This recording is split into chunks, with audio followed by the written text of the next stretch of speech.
ભાવિ વિકાસ અને સુવ્યવસ્થિત આયોજન માટે સ્વ-વસ્તી ગણતરી 2027ની પ્રક્રિયાને સૌથી મહત્વપૂર્ણ રાષ્ટ્રીય અભિયાનની શરૂઆત થઈ છે।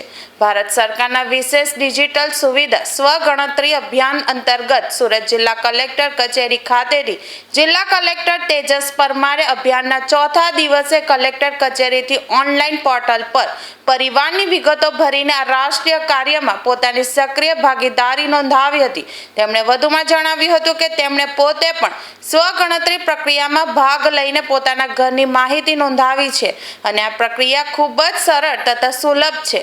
કોઈ મુશ્કેલી જણાય તો ટોલ ફ્રી નંબર 1855 ઉપર સંપર્ક કરી માર્ગદર્શન મેળવી શકાય છે।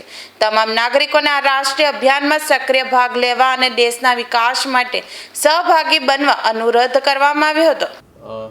આપણે જાણીએ છીએ કે વસ્તી ગણતરી એ ખૂબ જ અગત્યનું એક વહીવટી પ્રક્રિયા છે અને આપણે ભારતની અંદર 1872થી આ વસ્તી ગણતરીની પ્રક્રિયા કરવામાં આવે છે।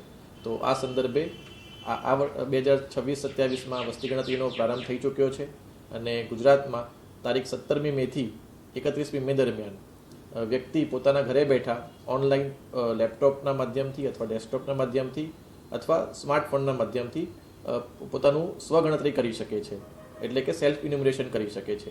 મિત્રો, વસ્તી ગણતરી વિકાસનો એક મહત્ત્વનો પાયો છે। વસ્તી ગણતરીમાં જે પણ આંકડા આપણને મળે છે તે આંકડાના આધારે જ આપણા દેશનું આયોજન નક્કી થતું હોય છે। એટલે મારી સૌ તમામ નાગરિક મિત્રોને ખાસ વિનંતી છે કે વસ્તી ગણતરીની પ્રક્રિયામાં આપણે ભાગ લઈએ।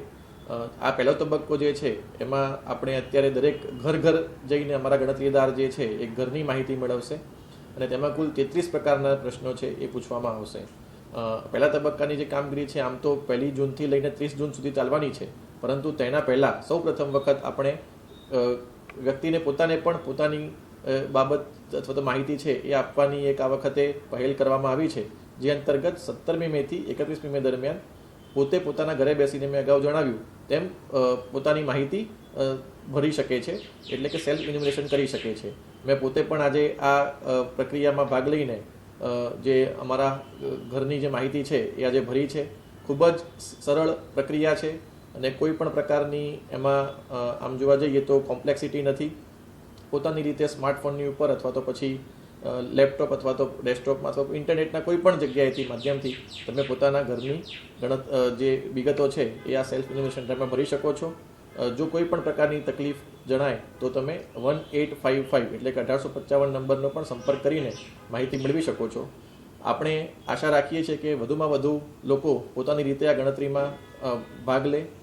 ત્યારબાદ 1 જૂનથી 30 જૂન દરમિયાન જ્યારે અમારા ગણતરીદાર આપના ઘરે આવે તો જો પોતે જો માહિતી ભરેલી હશે તો એક આઈડી જનરેટ થયેલો હશે, એ જ આઈડી તમારે એમને ખાલી આપવાનો રહેશે અને જો એ સેલ્ફ ઇન્ફોર્મેશન નહીં કરેલું હોય તો પછી એ ગણતરીદાર જ્યારે કોઈ પણ પ્રશ્ન પૂછે તો તમારે એ પ્રશ્નનો જવાબ આપવાનો રહેશે।